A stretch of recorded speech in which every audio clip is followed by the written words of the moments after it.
Olá, você que não é cheque, mas é especial, eu sou o Fred Marques, o seu querido consultor financeiro, e o tema de hoje é planejamento financeiro em tempos de caos. Como pensar no futuro, como saber o que você vai fazer com o seu dinheiro nos próximos 5, 10 anos, se a gente não sabe nem o que vai acontecer com a nossa vida, com o nosso país, nos próximos 5 meses, quiçá nos próximos 5 dias. Para falar sobre esse tema tão pertinente, eu convidei Sigrid Guimarães, sócia fundadora da Alok Gestão Patrimonial. Tenho certeza de que vocês vão gostar do papo, vão gostar das ideias da Sigrid sobre o tema, e é sobre esse contexto tão turbulento que vamos conversar no vídeo de hoje. Se essa é a sua primeira vez no canal de quem gosta de estudar e não apenas decorar respostas, seja muito bem-vindo e lembre-se de clicar aí embaixo para se inscrever e acompanhar os próximos vídeos. Vamos lá então, Sigrid, o futuro é sempre incerto, acho que isso é inerente à existência humana, mas tem alguns momentos, como o que estamos vivendo, em que parece que ele se torna mais caótico e imprevisível. Como fazer um planejamento financeiro, que nada mais é do que se preparar para o futuro, diante de um futuro que é tão incerto? Bom, vamos lá. O futuro, ele é sempre uma caixa preta. No Brasil, mais ainda. E a única certeza que a gente tem no futuro é que crises virão. A gente não passa 5 anos sem ter uma crise. Então, quando você pensa no futuro e no longo prazo, a única certeza que a gente tem é que crises virão. Como é que se prepara para isso? Se prepara fazendo verdadeiramente um planejamento de longo prazo. Porque a gente vê muito por aí os planejadores fazendo uma sucessão de pequenos planejamentos de curto prazo. E isso não é tão eficiente quanto você montar um verdadeiro planejamento pensando no longo prazo, porque no longo prazo você vai ter uma sucessão de crises. Nos últimos meses, as pessoas viram o saldo dos seus investimentos despencando consideravelmente. Nesse contexto, qual que deve ser a prioridade da pessoa? Tentar recuperar o que ela perdeu, que eu acredito que é a tendência de quem está começando agora a investir, ou evitar que mais perdas aconteçam? Olha, Fred, é muito complicado você mexer numa carteira no meio da tempestade. O ideal é você se planejar em tempos de calmaria. Como se planejando? Montando uma carteira líquida, diversificada e eficiente. Agora, imagina, quando o barco está no meio da tempestade, as ondas estão enormes e você começar a querer mexer, a chance de você ter prejuízo é muito grande. O que eu sugiro é esperar a tempestade acalmar e procurar montar uma carteira que seja mais líquida, mais diversificada e mais preparada para momentos como esse. Porque, como a gente falou anteriormente, a única certeza que a gente tem num país como o nosso é que crises virão. Então, a prioridade deve ser preservar o patrimônio em vez de tentar recuperá-lo, porque o dinheiro que foi perdido já foi perdido, não há muito o que se fazer. É mais ou menos por aí? Mais ou menos por aí. É muito difícil avaliar, porque teria que olhar a situação de cada um. Às vezes a pessoa não se planejou mesmo e não tem condição de esperar e precisa daquele dinheiro. Aí não tem opção. Mas se você tem um colchão de liquidez que te sobreviva nesse momento, eu esperaria esse movimento passar e quando as coisas se acalmassem, aí sim eu reavaliaria aquela carteira, pensando nesses 3 conceitos, para que quando um evento desse acontecer novamente, você está mais preparado. Sigrid, no seu trabalho como gestora de patrimônio, você observa que essa crise causou alguma mudança de comportamento nos seus clientes? Eu acho que a grande lição dessa crise é muito em relação ao colchão de liquidez, que o mercado ele é muito curto-prazista. As pessoas falam colchão de liquidez de 6 meses, de 1 ano. 6 meses é um colchão de liquidez muito pequeno para uma crise como essa. que as pessoas estão sem receita, que, né, muitas estão sem receitas, perdendo o emprego, as empresas passando por dificuldades, você tem vários desafios num período como esse.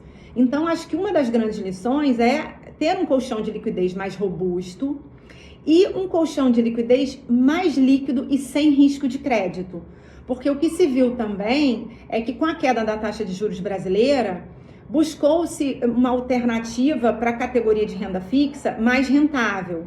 E nesse momento, as pessoas pegaram o colchão de liquidez, que deveria fazer frente ao seu custo de vida, e colocaram, para tirar mais rentabilidade, colocaram risco de crédito ou perderam a liquidez. Duas coisas que são extremamente perigosas quando vem uma crise. Então, acho que a grande lição é: tenha um colchão de liquidez robusto, um colchão que cubra o seu custo de vida por alguns anos, e dali você diversifica a sua carteira e dali você tira eficiência. Vocês encontram alguma resistência à adesão dessa ideia de um colchão de liquidez tão grande? Porque pelo menos o grande público é ávido por rentabilidade. Ele quer saber o que rende mais, não quer perder muito tempo pensando em liquidez. Qual é a reação dos clientes de vocês quando vocês chegam com essa proposta de um colchão de liquidez tão acima da média? A gente recomenda 3 a 5 anos, né? Então, pelo menos 3 anos. Por que esse prazo tão longo, né? Eu sempre explico isso para os clientes. Por que, a princípio, as pessoas acham tão longo? Porque não é só uma crise de mercado que pode acontecer uma crise na sua vida. Se você tem um acidente, se você fica desempregado, se você, né, ficou doente, 3 anos é um tempo razoável para você conseguir se recompor, seja de um acidente, seja para você achar um emprego novo. Então, é um tempo muito confortável para isso. Uma vez que você tenha atingido isso, a gente começa a diversificar. E não só por esse motivo, porque se você tem um colchão robusto e vem uma crise como essa ou outra qualquer, Fred, você tem ali 3 anos de custo de vida. Então, se eu tenho um cliente que perdeu um emprego nesse momento, que está sem receita nenhuma, ele está tranquilo. Então, o que está acontecendo no momento de pandemia? Os meus clientes estão tranquilos, porque eles têm uma reserva líquida, com excelente risco de crédito, que está custeando a vida deles, que vão esperar a crise passar, sem precisar acessar os ativos mais voláteis, que precisam do benefício do tempo para te dar um retorno maior na carteira. Porque esse é o ideal, é você ter ações ou ter multimercado que seja o seu excedente, porque eles precisam do benefício do tempo.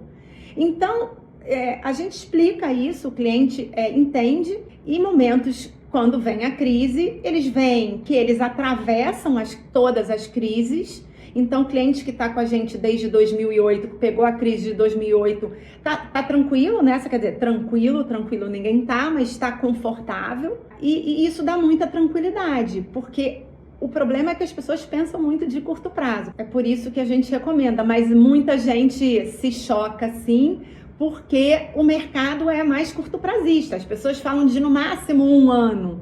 E aí chega a gente e fala: não, eu gostaria que você tivesse 3. Pra gente fechar, Sigrid, o querido público que nos assiste tá preocupado, tá ansioso, tá angustiado com as perspectivas econômicas do país. E eu queria saber de você se é possível passar uma mensagem de otimismo diante de tudo isso que está acontecendo. Crises passam, a gente já passou por várias. E sobrevivemos. Sempre depois de um período de recessão vem um período de crescimento. Então somos um país resiliente, que ainda tem boas oportunidades, que tem empresas resilientes, empresas boas. Eu sei que é difícil nesse momento, né? Muita gente fica para baixo, mas somos guerreiros, né, Fred? A gente atravessa a crise, temos empresas boas, temos empresas resilientes, vamos sobreviver. Em termos de planejamento, eu sugiro que as pessoas passem a pensar bastante no colchão de liquidez daqui para frente, na vida pessoal delas. Não evitar ficar correndo atrás de mercado, montar um planejamento de longo prazo, buscar um planejador que te assessore a pensar no longo prazo. não tentar adivinhar o futuro, não dá para adivinhar o futuro, ninguém consegue. Planeja pensando que o mundo é uma caixa preta, que incerta, e você vai bem. Muito bem, meu querido público, se eu bem conheço vocês, nessa altura do campeonato, vocês devem estar esperando o maravilhoso momento de resumirmos tudo que conversamos no vídeo de hoje. Porém, como esse vídeo é um vídeo diferente, é um vídeo especial, é uma entrevista, vocês vão fazer o resumo do vídeo de hoje. Eu quero saber nos comentários qual foi a principal reflexão, qual foi o principal ponto da nossa conversa que ficou para vocês, o que vocês vão levar para a vida financeira de vocês. Então eu aguardo vocês nos comentários, eu quero saber o resumo de vocês. Pode ser? Combinado? Missão cumprida para o vídeo de hoje. No próximo falaremos sobre Michael Jordan, tênis da Nike, capitalismo, racismo e coisas muito interessantes e muito relevantes para o contexto que estamos vivendo. Por hoje é isso e como sempre, muito obrigado por dedicar esses minutos da sua vida para me assistir. Espero que tenha valido a pena. É muito bom ter a sua audiência. Até o próximo vídeo.